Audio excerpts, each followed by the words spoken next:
अगला क्वेश्चन है बच्चों, ये जो कभी कभी हमसे पेपर में पूछ लिया जाता है कि what is the difference between, क्या डिफरेंस है electrochemical cell, electrochemical cell and galvanic cell, है ना। क्यों बच्चों, इलेक्ट्रोकेमिकल सेल का दूसरा नाम क्या है, गैल्वेनिक सेल भी है। इलेक्ट्रोकेमिकल सेल को हम गैल्वेनिक सेल भी बोलते हैं, है ना। And electrolytic cell, and electrolytic cell, है ना। इन दोनों सेल में क्या डिफरेंस है ना, ये हमारा क्वेश्चन है। नोट कर लीजिए क्वेश्चन। चलिए आंसर देखते हैं। 2 कॉलम है, एक कॉलम में लिख लेते हैं इलेक्ट्रोकेमिकल सेल, इलेक्ट्रोकेमिकल सेल। भाई दूसरे कॉलम में लिख लेते हैं इलेक्ट्रोलिटिक सेल। इंपॉर्टेंट डिफरेंस है भाई, नोट कर लेना, नोट कर लेना। पेपर में आता है तिवारी सर, बिल्कुल बिल्कुल आता है भाई, तो ही तो बता रहा हूँ, जो चीज़ें आएंगी पेपर में वही तो मैं डिस्कस कर रहा हूँ। चलिए अब देखिए, पहला डिफरेंस ये है बच्चों, मैंने आपको बताया था इलेक्ट्रोकेमिकल सेल। सर मैं भूल गया, अभी आपने बताया था मैं फिर भूल गया। देखो जो बाद में लिखा है उसको पहले वाले में कन्वर्ट करना है। यानी the cell which converts chemical energy into electrical energy. Electrochemical cell में क्या होता है, सेल कन्वर्ट्स, बाद वाला पहले लिखना है तो हम पहले लिखेंगे chemical energy into electrical energy, chemical energy into बोलो इलेक्ट्रिकल एनर्जी। इसका उल्टा यहाँ लिख दो, यानी cell converts electrical energy into chemical energy, तो इसका अपोजिट यहाँ लिख दो कि सेल कन्वर्ट्स केमिकल की जगह इलेक्ट्रिकल लगा दो, है ना। मेजर डिफरेंस लिख रहा हूँ, electrical energy into chemical energy. कितना प्यारा डिफरेंस है, एक याद करिए दूसरा आपको अपने याद हो जाएगा। बच्चों अगर मैंने आपको कंस्ट्रक्शन बताया था इलेक्ट्रोकेमिकल सेल का, तो यदि आप इलेक्ट्रोकेमिकल सेल का कंस्ट्रक्शन देखें तो आप ये देखेंगे कि ऑक्सीडेशन किसी दूसरे हाफ सेल में हो रही है और रिडक्शन किसी दूसरे हाफ सेल में हो रही है। तो इसका मतलब हम ये कह सकते हैं दूसरा डिफरेंस कि ऑक्सीडेशन एंड रिडक्शन रिएक्शन ऐसे ही था ना। देखो ये 2 सेल थे, एक में ऑक्सीडेशन हो रही थी और फिर हमने दोनों को जोड़ा था। तो हम ये कह सकते हैं कि इस सेल में ऑक्सीडेशन और रिडक्शन रिएक्शन जो है वो अलग अलग हाफ सेल में होती है। तो हम ये कह सकते हैं दूसरा difference, in this cell oxidation and reduction reactions takes place in different half cells, in different half cells, अलग अलग हाफ सेल में होती है। जबकि बच्चों आपने देखा होगा 9th-10th में सेल एक ही होता है और इसी सेल में 2 इलेक्ट्रोड होते हैं। यहाँ पे जो मैंने आपको पढ़ाया अलग अलग हाफ सेल थे, उसमें अलग अलग इलेक्ट्रोड थे, लेकिन इलेक्ट्रोलिटिक सेल में एक ही इलेक्ट्रोड होता है बच्चों। तो हम ये लिख सकते हैं कि oxidation and reduction reaction takes place in the same container. तो हम ये लिख सकते हैं कि इस सेल में oxidation and reduction reaction, in this cell oxidation and reduction reaction takes place, oxidation and reduction reaction takes place in the same container. एक ही सेल में होता है, इन द सेम सेल और कंटेनर, एक ही सेल में या एक ही कंटेनर में ये रिएक्शन होती है। चलिए तीसरा चलते हैं, देखते हैं। क्या भाई आपको इलेक्ट्रोकेमिकल सेल में सॉल्ट ब्रिज लगा था? सर लगा था, क्योंकि बिना सॉल्ट ब्रिज के तो सर्किट कंप्लीट ही नहीं होगी, हमारा सेल काम ही नहीं करेगा। तो हम ये कह सकते हैं कि यहाँ पर आपको सॉल्ट ब्रिज रिक्वायर्ड होता है, सॉल्ट ब्रिज इज रिक्वायर्ड, क्योंकि बिना सॉल्ट ब्रिज के हमारा ये सेल काम नहीं करेगा। इस सेल में हमें कोई भी सॉल्ट ब्रिज रिक्वायर्ड नहीं होता है, तो हम ये कह सकते हैं बच्चों कि salt bridge is not required, हमें यहाँ पे सॉल्ट ब्रिज की कोई भी ज़रूरत नहीं पड़ती है। चलिए अगला और लास्ट बच्चों, अगर हम यहाँ देखें तो यहाँ पर हमारा जो कैथोड होता है वो पॉजिटिव होता है और एनोड जो होता है वो निगेटिव होता है। तो इस सेल में हम ये कह सकते हैं कि cathode is positive, cathode positive होता है एंड एनोड इज नेगेटिव। लेकिन अगर हम इलेक्ट्रोलिटिक सेल की बात करें जो हम बचपन से पढ़ते हुए आ रहे हैं, तो इस सेल में हम ये कहेंगे कि कैथोड इज निगेटिव, हमारा कैथोड निगेटिव होता है एंड एनोड, और जो एनोड होता है वो कैसा होता है? पॉजिटिव होता है। तो बच्चों these are the major difference between electrochemical cell and electrolytic cell. अच्छे से इसको नोट कर लीजिए बच्चों, पॉज करिए और पॉज करके इसे नोट कर लीजिए। बच्चों हमारा अगला टॉपिक है व्हाट इज, क्वेश्चन इसमें न्यूमेरिकल्स भी आते हैं बच्चों, जैसा कि आपको मालूम है कि न्यूमेरिकल्स में हमेशा आखिरी सेगमेंट में आपको करवाता हूं। What is cell potential, cell potential क्या होता है, या सेल वोल्टेज क्या होता है, सेल वोल्टेज क्या होता है, या इलेक्ट्रोड पोटेंशियल क्या होता है, या इलेक्ट्रोड पोटेंशियल क्या होता है। ठीक है, इलेक्ट्रोड पोटेंशियल क्या होता है, इसे हम एक फोर्स के द्वारा भी जानते हैं। कभी कभी हमारे पेपर में आता है what is electromotive force, electromotive force. ये सारे के सारे एक ही चीज़ के नाम है, चाहे वो सेल वोल्टेज हो, चाहे वो इलेक्ट्रोड पोटेंशियल हो, चाहे वो इलेक्ट्रिक मोटिव फोर्स हो। चलिए पहले तो इसकी देखिए, इसे दो डेफिनेशन के द्वारा हम समझा सकते हैं। ये तीनों चारों एक ही चीज़ है। मान लीजिए पेपर में बोला व्हाट इज सेल पोटेंशियल या सेल वोल्टेज या इलेक्ट्रोड पोटेंशियल या इलेक्ट्रोमोटिव फोर्स, तो सीधा सीधा हम लिख सकते हैं कि electrode potential of cell, E cell. बच्चों ई सेल का मतलब होता है इलेक्ट्रोड पोटेंशियल ऑफ सेल, है ना। इलेक्ट्रोड पोटेंशियल ऑफ सेल को हम कहाँ से रिप्रेजेंट करते हैं, E cell. E cell is equal to होता है बच्चों E cathode minus E anode, यानी कैथोड का इलेक्ट्रोड पोटेंशियल और माइनस एनोड का electrode potential.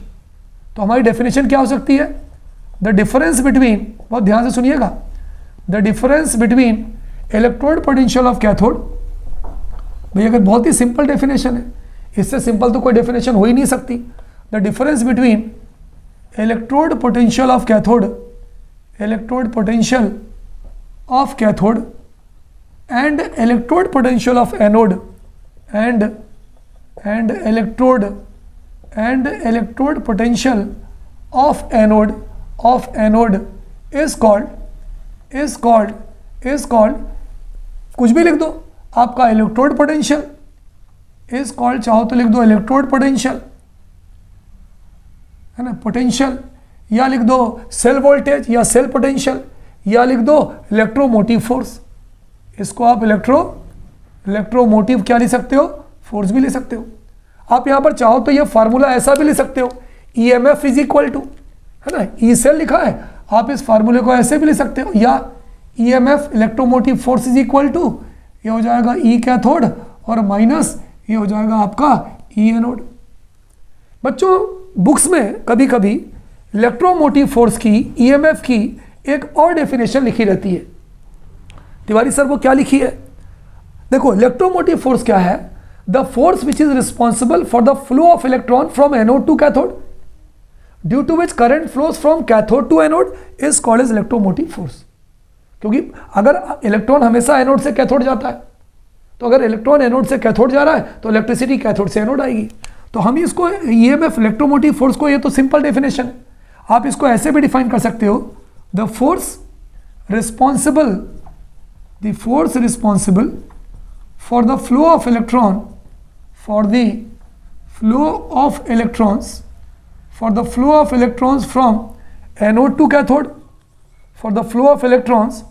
from anode to cathode, electron का फ्लो कहाँ से कहाँ होगा, anode to cathode, and flow of electricity from cathode to anode, from cathode to anode, flow of electricity from cathode to anode is called electrochemical cell। हम कौन से cell बोलेंगे उसको बताओ भाई, is called electrochemical cell। ऐसे cell को बच्चों हम कौन सा सेल बोलते हैं, बोलो, is called electrochemical cell। The force which is responsible for the flow of electron from anode to cathode or electricity from cathode to anode is called electrochemical force।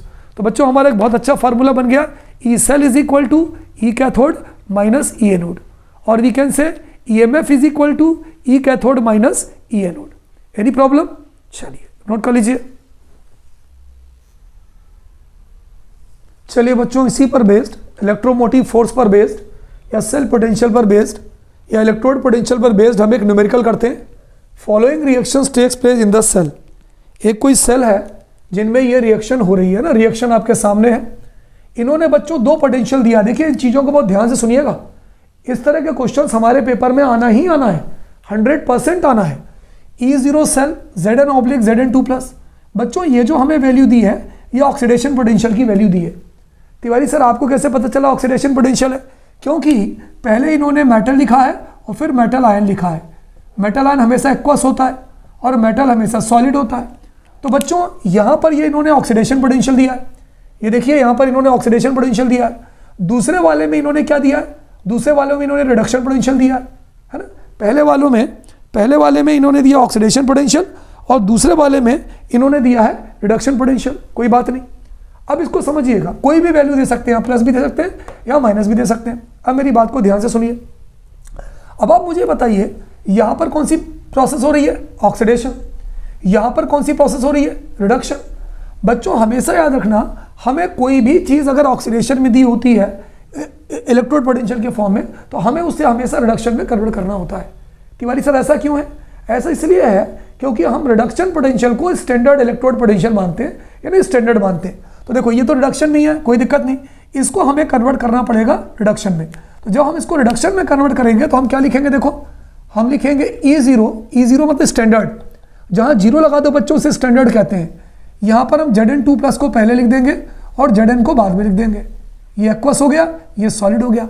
और वैल्यू को चेंज कर दो, जो positive value थी उसको आप कर दो -0.76 वोल्ट। हमेशा ध्यान रखना न्यूमेरिकल में, पेपर में ये हमने किया है, ये जो चेंज किया है ये न्यूमेरिकल में नहीं दिया है। न्यूमेरिकल में तो ये दिया था, ये हमने दिया है।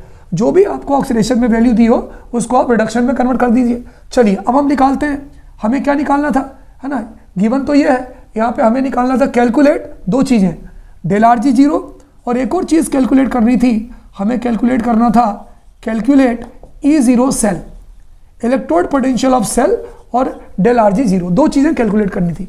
चलिए electrode potential of the cell, बच्चों मैंने आपको जो फार्मूला बताया था, क्या बताया था, electrode potential of cell is equal to electrode potential of cathode, ये लिखवाया था, minus electrode potential of anode, ये लिखवाया था। लेकिन अगर हमारे पेपर में स्टैंडर्ड आ जाए E0 सेल निकालो, तो E0 कैथोड और E0 एनोड, तो standard electrode potential of cathode और standard electrode potential of anode. अब तिवारी सर एक कन्फ्यूजन है कि चलो इसको तो हमने कन्वर्ट कर लिया, ये हमारा काम है और करना भी पड़ेगा। अब ये देखो किसकी वैल्यू ज़्यादा आ रही है और किसकी वैल्यू कम आ रही है। ज़्यादा सिल्वर वाले की आ रही है, कम जिंक वाले की आ रही है। तो जिसकी वैल्यू ज़्यादा आएगी वो हमेशा कैथोड होगा, हमेशा ध्यान रखना, और जो वैल्यू कम आएगी वो हमेशा एनोड होगा। चलिए करते हैं, तो ये हो जाएगा E0 cell is equal to E0 cathode, ये आपकी कैथोड की वैल्यू हो गई, प्लस 0.80 है ना, माइनस, और ये आपकी एनोड की वैल्यू हो गई माइनस 0.76, 0.80 और माइनस क्या हो गई बच्चों, माइनस ये हो गई 0. बोलो कितनी हो गई, 0.76। चलिए अब क्या करेंगे, बोलो दोनों को प्लस कर दें, तो E0 cell is equal to 0.80 minus minus plus 0.76, ठीक है। दोनों को प्लस करो, कितना होगा, दोनों को प्लस करोगे तो it will comes out to be approximately 1.54 volt के लगभग हमारा इसका आंसर आएगा। तो ये हमारा एक आंसर हो गया कि standard electrode potential of the cell जो हम निकालेंगे वो इतना निकालेंगे। अब बच्चों इसमें इन्होंने एक दूसरी चीज़ पूछी है, दूसरी चीज़ ये पूछी है कि आप Gibbs standard Gibbs free energy कैसे निकालेंगे। इन्होंने पूछा है कि आप स्टैंडर्ड गिब्स फ्री एनर्जी आप यहाँ पर कैसे निकालेंगे, तो ΔRg0 कैसे निकालेंगे। तो बच्चों ΔRg0 का एक अलग फार्मूला होता है ना, ΔRg0 का बच्चों एक अलग फार्मूला होता है। क्या फार्मूला होता है, बोलो, ΔRg0 बराबर होता है -NFe0। भाई ΔRg0 का बच्चों हमारा जो फार्मूला होता है वो क्या होता है, -NFe0। n क्या है, नंबर ऑफ इलेक्ट्रॉन लॉस्ट और गेन, यहाँ 2 पॉजिटिव है और ये 2 इलेक्ट्रॉन लूज कर रहा है, ये 2 इलेक्ट्रॉन गेन कर रहा है, 2 प्लस, तो यहाँ पर n की वैल्यू हो जाएगी 2 इंटू फैराडे। फैराडे की वैल्यू कितनी होती है बच्चों, 96,500 कूलम। ये वैल्यू बच्चों हमें याद होनी चाहिए। E0 सेल की वैल्यू कितनी है, E0 सेल की वैल्यू कितनी है, बोलो 1.54। अब तीनों को बच्चों आप मल्टीप्लाई कर लो। चलिए तीनों को हम मल्टीप्लाई करते हैं, आप तीनों को मल्टीप्लाई करिए। जब बच्चों हम इन तीनों को मल्टीप्लाई करेंगे तो कितना आएगा, it will comes out to be -301, है ना, नोट कर लीजिए, it will comes out to be -301। चूंकि गिब्स फ्री एनर्जी है तो हो जाएगा kilo joule into mole inverse. तो बच्चों ये बहुत तगड़ा सवाल था। इस सवाल में 2 चीज़ें हमारे सामने आई कि अगर कोई भी चीज़ हमें ऑक्सीडेशन पोटेंशियल के फॉर्म में दिया हो तो हमें हमेशा उसको रिडक्शन के फॉर्म में कन्वर्ट करना है, और जो भी उसकी वैल्यू होगी हम उसको अपोजिट कर देंगे, प्लस है तो माइनस कर देंगे, माइनस है तो प्लस कर देंगे। दूसरी चीज़ हमने क्या देखा कि ई सेल बराबर ई कैथोड ई एनोड होता है, जीरो लग जाए तो सब में 0 0 आ जाएगा। जो वैल्यू ज़्यादा होगी वो कैथोड होगी और जो कम होगी वो एनोड होगी। तो बच्चों इसको पॉज करिए और पॉज करने के बाद इसको आराम से कॉपी में नोट। चलिए बच्चों, इसी पर बेस्ड हम बड़ा मज़ेदार क्वेश्चन देखते हैं जो हमारे सारे कॉन्सेप्ट्स को बहुत ही पानी की तरह क्लियर कर देगा, क्रिस्टल क्लियर कर देगा। ये कौन सा सेल है? तिवारी सर, अभी कुछ देर पहले आपने हमें पढ़ाया था कि ये जो हमारा सेल है ये इलेक्ट्रोकेमिकल सेल है। बिल्कुल सही पढ़ाया था मैंने आपको। अब बच्चों मुझे एक बात बताओ, ये जिंक है ना, ये कॉपर है। जिंक से इलेक्ट्रॉन क्या हो रहा है? निकल रहा है, कॉपर की तरफ जा रहा है। तो इलेक्ट्रिसिटी कहाँ से कहाँ आएगी बताओ? तिवारी सर, इलेक्ट्रिसिटी कॉपर से जिंक की तरफ आएगी, इलेक्ट्रिसिटी यहाँ से यहाँ आएगी। तो पहला इन्होंने क्वेश्चन पूछा है कि what is the direction of flow of electron. बताइए कौन से इलेक्ट्रोड से कौन से इलेक्ट्रोड की तरफ जा रहा है? ये आपका जिंक इलेक्ट्रोड है, ये आपका कॉपर इलेक्ट्रोड है। तो पहले वाले का जो आंसर हो जाएगा, ये मैं आंसर से लिख रहा हूँ, बताओ कहाँ से कहाँ आएगा? Zinc electrode to copper electrode. तो पहले वाले का आंसर होगा direction of flow of electrons from zinc electrode to copper electrode. कोई कंफ्यूजन हो तो बताओ भाई, इससे इजी कुछ नहीं हो सकता। अब ये पूछ रहे हैं भाई एनोड कौन होगा, कैथोड कौन होगा? तो बच्चों एनोड वो होता है जहाँ से इलेक्ट्रॉन निकलता है और कैथोड वो होता है जहाँ इलेक्ट्रॉन जाता है। तो जिंक इलेक्ट्रोड जो है वो एनोड कहलाएगा। तो इसका आंसर होगा कि जो जिंक इलेक्ट्रोड होगा हमारा वो कहलाएगा एनोड, क्योंकि वहाँ से इलेक्ट्रॉन निकल रहा है। एंड जो आपका कॉपर इलेक्ट्रोड होगा वो क्या कहलाएगा आपका? वो कहलाएगा कैथोड। दूसरा भी क्लियर हो गया। अब बच्चों हमसे ये कहा गया है कि भाई हमने क्या किया, दो सॉल्ट ब्रिज में 2 हाफ सेल होते हैं, मैंने आपको पढ़ाया था। दोनों हाफ सेल को वर्क करने के लिए हम दोनों के बीच में क्या लगाते हैं? एक डिवाइस लगाते हैं, इन्वर्टेड यू शेप डिवाइस लगाते हैं। तो बच्चों वो डिवाइस होना जरूरी है कि नहीं है? बिल्कुल जरूरी है सर। आपने लिखवाया था कि it completes the cell circuit by connecting the 2 half cells in the electrochemical cell. तो बच्चों अगर हम सॉल्ट ब्रिज ही हटा दें तो क्या होगा? सेल फंक्शन करेगा या सेल फंक्शन करना बंद कर देगा? नहीं सर, सेल फंक्शन करना बंद कर देगा। तो हमारा आंसर ये होगा कि salt bridge is removed then cell stops functioning. तो सेल जो होगा वो काम करना जो है बंद कर देगा।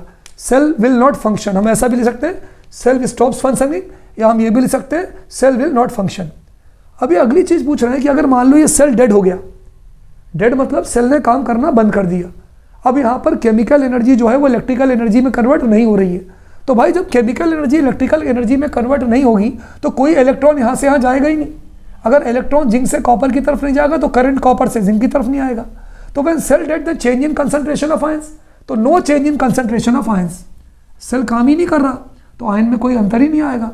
तो तीसरे वाले का आंसर होगा बच्चों, बहुत इंपॉर्टेंट क्वेश्चन है, कंसंट्रेशन क्लियर कर देगा, no change in concentration of ions. आखिरी क्वेश्चन ये बोल रहे हैं कि अगर हमारा सेल काम करता है, when our cell functions, it means it converts chemical energy into electrical energy, it means its electron is going from anode to cathode, that is zinc to copper, and electricity is coming from copper to zinc. तब क्या होगा? तो उस condition में क्या होगा बच्चों? ये ज्यादा मात्रा में इलेक्ट्रॉन देगा, ये ज्यादा मात्रा में इलेक्ट्रॉन को गेन करेगा।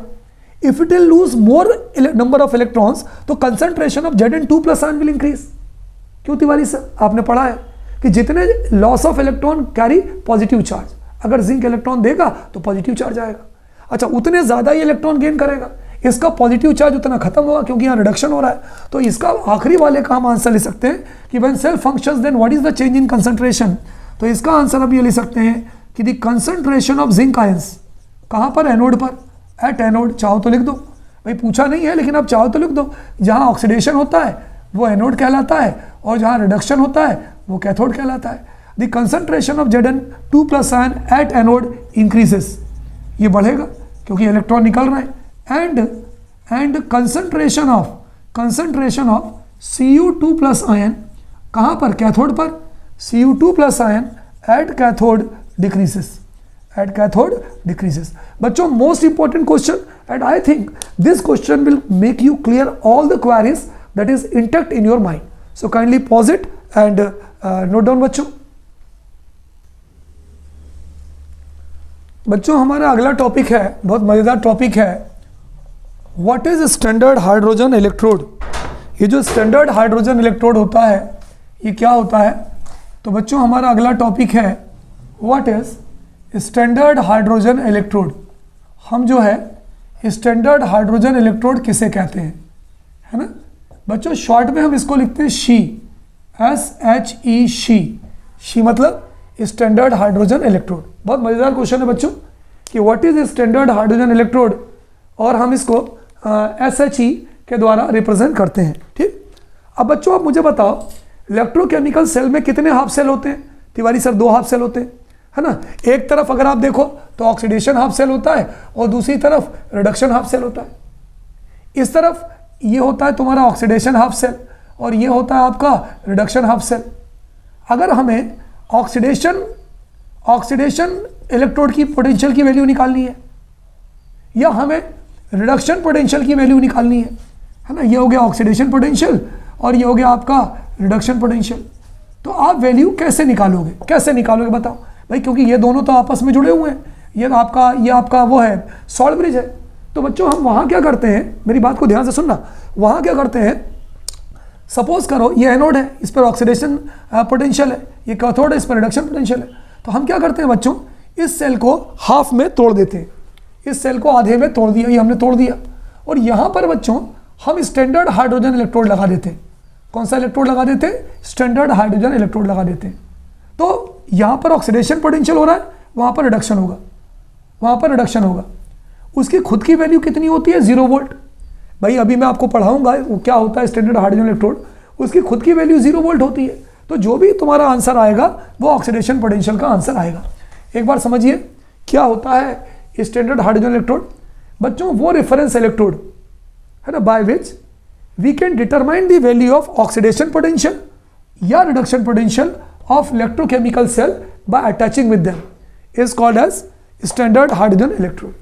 इसकी वैल्यू कितनी होती है? 0। तो हम ये कह सकते हैं बच्चों आंसर कि दैट रेफरेंस इलेक्ट्रोड, वो reference electrode, that reference electrode by which the value of, है ना, हम वैल्यू निकाल सकते हैं किसकी? द वैल्यू ऑफ ऑक्सीडेशन और रिडक्शन पोटेंशियल, कोई भी ऑक्सीडेशन और reduction potential of half cell किसका?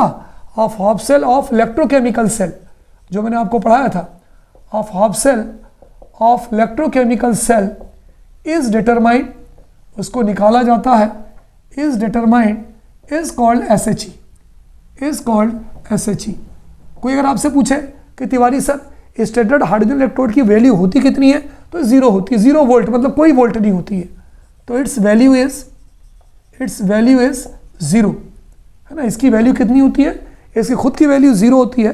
कभी कभी लोग इसको 0 वोल्ट भी कहते हैं, लेकिन 0 होती है वैल्यू, इसकी कोई वैल्यू नहीं होती है। ठीक है, अब अगर हम इसका स्ट्रक्चर बनाए बच्चों, तो देखिए इसका स्ट्रक्चर कैसे बनता है। अगर मैं इसका स्ट्रक्चर आपको बना के बताऊं तो बहुत ध्यान से देखिएगा। ये कुछ इस तरह का होता है बच्चों। यहाँ पे कांच की जैकेट लगी होती है, ये कांच की जैकेट है ना। यहाँ पे एक तार होता है पतला सा, ये प्लेटिनम का तार होता है, और नीचे एक पत्ती लगी होती है प्लेटिनम फॉइल, है ना। ये करंट है बच्चों, ये नेगेटिव चार्ज है। यहाँ से कौन सी गैस भेजते हैं? यहाँ से हम भेजते हैं हाइड्रोजन गैस अंदर भेजते हैं। ठीक है, ये हाइड्रोजन गैस अंदर जा रही है। ये जैकेट होता है बच्चों, ये जैकेट काहे का बना होता है बच्चों? ये जैकेट जो है ग्लास का बना होता है, ग्लास जैकेट होता है ना, कांच का बना होता है। तो हम ये ले सकते हैं, ये ग्लास का जैकेट होता है। इसमें कौन सा, इसमें एक सॉल्यूशन होता है बच्चों। इसमें जो हमारा सॉल्यूशन होता है वो 1 मोलर कंसंट्रेशन का सॉल्यूशन होता है। इसका जो टेम्परेचर होता है वो 298 केल्विन होता है, क्योंकि 25 डिग्री सेंटीग्रेड होता है। तो 25 में यदि हम 273 प्लस करेंगे तो 298 केल्विन हो जाएगा। यहाँ से हाइड्रोजन गैस पास करते हैं, है ना, ये बबल्स निकलते हैं। तो बच्चों ये स्ट्रक्चर होता है ये आपके SHE का, स्टैंडर्ड हाइड्रोजन इलेक्ट्रोड का। अब सपोज करें कि इसकी खुद की वैल्यू तो हो गई 0 वोल्ट। भाई इसकी खुद की वैल्यू हो गई 0 वोल्ट। अगर मान लीजिए किसी ने बोला कि भाई स्टैंडर्ड हाइड्रोजन इलेक्ट्रोड से इलेक्ट्रोकेमिकल सेल का ऑक्सीडेशन पोटेंशियल निकालिए, तो हम क्या करेंगे, इसको उस सेल से जोड़ देंगे जिस पर ऑक्सीडेशन हो रही है। हमारी ऑक्सीडेशन काय पे हो रही थी? हमारी ऑक्सीडेशन जिंक पे हो रही थी। तो हम क्या करेंगे, यहाँ जिंक लेंगे, यहाँ ZnSO4 लेंगे, और दोनों के बीच में ये वोल्टमीटर लगा देंगे, दोनों को जोड़ देंगे और दोनों के बीच में सॉल्ट ब्रिज लगा देंगे। तो यहाँ पर कौन सा पोटेंशियल था? यहाँ पर था ऑक्सीडेशन पोटेंशियल। आप देख लीजिए, मिला लीजिए। अगर यहाँ ऑक्सीडेशन पोटेंशियल था तो यहाँ पर कौन सा पोटेंशियल डेवलप होगा? यहाँ डेवलप होगा रिडक्शन पोटेंशियल। लेकिन रिडक्शन पोटेंशियल की वैल्यू कितनी है? 0। भाई इसकी खुद की वैल्यू 0 है, तो जो भी हमारी वैल्यू आएगी वो ऑक्सीडेशन पोटेंशियल की आ जाएगी। इसी तरह से मान लो अगर हमें निकालना हो रिडक्शन पोटेंशियल, तो हम रिडक्शन पोटेंशियल वाले से जोड़ देंगे, तो यहाँ पर कौन सा होगा? Oxidation potential. तो सीधी सी बात बच्चों को अगर आपसे पूछे कि क्या होता है स्टैंडर्ड हाइड्रोजन इलेक्ट्रोड और इसका यूज क्या है, तो हम ये कह सकते हैं कि that reference electrode by which the value of oxidation reduction potential of half cell is determined is called as SHE, है ना?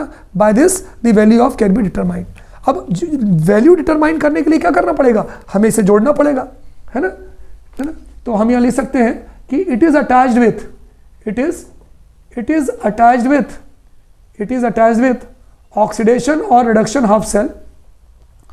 ऑक्सीडेशन और, भाई दोनों में से किसी से भी जोड़ सकते हैं, और रिडक्शन, ऑक्सीडेशन और reduction half cell to determine the electrode potential, to determine the electrode potential. बच्चों इसका काम मालूम है क्या है?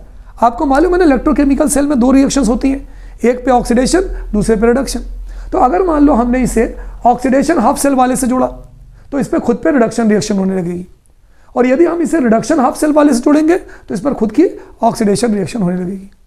It's self value is 0 and whatever value will be obtained will be either oxidation potential और रिडक्शन पोटेंशियल। तो बच्चों इसको पॉज करिए और आराम से इसको जो है नोट कर लीजिए। Any problem? चलिए।